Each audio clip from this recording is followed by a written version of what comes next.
வணக்கம் என் குருநாதர் சிவவாக்கியன் ஆசியுடன் இந்த பதிவு வெளியிடுறேன். இந்த பதிவில் நம்ம என்ன சொல்ல போகிறோன்னா, நிறைய பேர் கால் பண்ணியிருந்தாங்க, ஃப்ரிட்ஜில் வந்து இந்த ஐஸ் கட்டுறது என்ன அப்படின்னு. அதாவது டபுள் டோர் ஃப்ரிட்ஜில் ஐஸ் கட்டுறது, சிங்கிள் டோர் ஃப்ரிட்ஜில் ஐஸ் கட்டுறது, அதை எப்படி நம்ம சால்வ் பண்ணலாம் அப்படின்றத பதிவு பார்ப்போம். அப்புறம் வந்து இந்த பதிவிலேயே டபுள் டோர் ஃப்ரிட்ஜோடைய ஒயரிங் டயக்ராம் அதையும் நம்ம சொல்லிவிடுவோம். இப்போ பார்த்தீங்கன்னா சிங்கிள் டோர் ஃப்ரிட்ஜில் ஐஸ் எப்படி கட்டுனா, கதவை வந்து ஃப்ரிட்ஜில் நீங்கள் அடிக்கடி கதவை சாத்தி மூடுறதால டெம்பரேச்சர் அதிகமாக போயிட்டு நம்மளுக்கு வந்து ஐஸ் கட்டும். ரெண்டாவது கேஸ் கட் ஏதாவது போயிருந்தாலும் வெளியில் இருக்கிற அட்மாஸ்பியர் காற்று உள்ளே போயிட்டு அதன் மூலிமா வந்து கம்ப்ரஸர் என்ன இருக்கும், அதன் மூலியமாகவும் நம்மளுக்கு ஐஸ் கட்டும். முக்கியமான ஃபால்ட் வந்து சிங்கிள் டோர் ஃப்ரிட்ஜில் இந்த தெர்மாஸ்டாட் ஷார்ட் ஆகிடுச்சின்னா ஐஸ் கட்டும். கம்ப்ரஸர் கண்டினியூவாக ஓடி ஐஸ் கட்டும். அதே மாதிரி தெர்மாஸ்டாட்டில் இருக்கிற இந்த முனை வந்து இந்த ஃப்ரீசர் காயில் வந்து சரியான முறையில் பொருந்தலை, ஓப்பனில் இருந்தால் கூட நம்மளுக்கு வந்து சென்சர் வந்து இதை போய் கட் பண்ணாமல் நேராக கம்ப்ரஸர் ஓடினே இருக்கும், அதன் மூலிமா ஐஸ் கட்டும். இதெல்லாம் ஃபால்ட்டெல்லாம் பார்த்து ரெக்டிஃபை பண்ணிங்கன்னா உங்களுடைய சிங்கிள் டோர் ஃப்ரிட்ஜ் ஐஸ் கட்டுறது சால்வ் ஆகிடும். அதே மாதிரி டபுள் டோர் ஃப்ரிட்ஜில் எப்படி ஐஸ் கட்டும் அப்படின்னு பார்த்தோன்னா பார்க்கலாம்.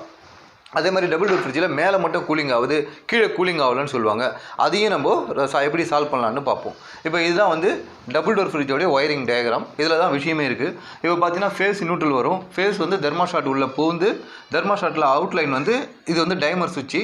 அந்த டைமர் சுவிட்சுக்கு 3வது பின்னுக்கு கனெக்ஷன் வரும். அதே மாதிரி 4வது பின்னில் பார்த்தீங்கன்னா நேராக கம்ப்ரஸருக்கு ஓஎல்பிக்கு லைன் போகும். அதாவது 3வது பின்னில் ஃபேஸ் வரும், 4வது பின்னில் கம்ப்ரஸர் லைன் போகும். அதே 4வது பின்னில் உள்ள இருக்கிற ஃபேனுக்கும் போகும். அந்த ஃபேனுக்கு ஒரு லைன் வந்து 4வது பின்லையும், இன்னொரு பக்கம் லைன் வந்து நியூட்ரல்லையும் வந்துடும். இப்போ இந்த ஃபேன் ஓடட்டாலும் நம்மளுக்கு வந்து டபுள் டோர் ஃப்ரிட்ஜில் ஐஸ் கட்டும். அப்போ இந்த ஃபேனை வந்து கனெக்ட் பண்ணி ஏன் ஓப்பன் சர்க்கியூட்டாக இருக்கா என்னன்னு சொல்லி அந்த மேலே இருக்கிற டபுள் டோர் ஃப்ரிட்ஜில் மேலே கயிட்டின பிறகு பார்த்து அந்த ஃபேனுடைய இதை நீங்கள் அலர்ட்ஸ் பண்ணலாம். இது ஈஸியாகவே முடுக்கலாம், எல்லாருமே வந்து நம்மளே முடுக்கலாம். அந்த டைமர் சுவிட்ச் என்ன செய்யணும்னா 8 மணி நேரம் கம்ப்ரஸருக்கு லைனும், 8 மணி நேரம் வந்து இந்த பக்கம் லைனு ஓடும். அதுக்கப்புறம் 1.5 மணி நேரம் இந்த சைடு லைன் ஓடும். இப்போது இந்த 1.5 மணி நேரம் இப்படி ஓடும் போது நம்மளுக்கு மேலே ஐஸ் கட்டி இருந்தாலும் எல்லாமே கரைஞ்சி போயிடும். இதில் தான் என்ன சொல்லுவாங்க, மேலே மட்டும் கூலிங் வருது, கீழே கூலிங் வரலன்னு சொல்லுவாங்க.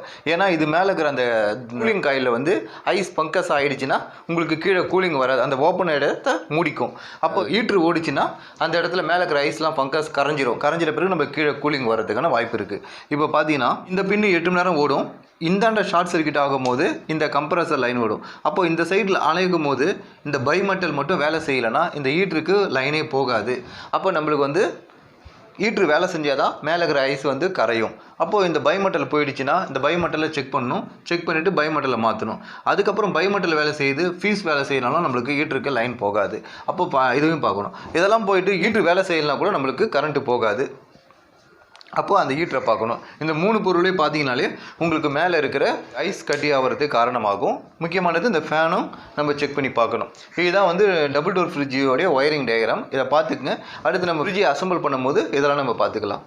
நன்றி, வணக்கம். மேலும் தகவலை அடுத்த வீடியோவில் சொல்வோம்.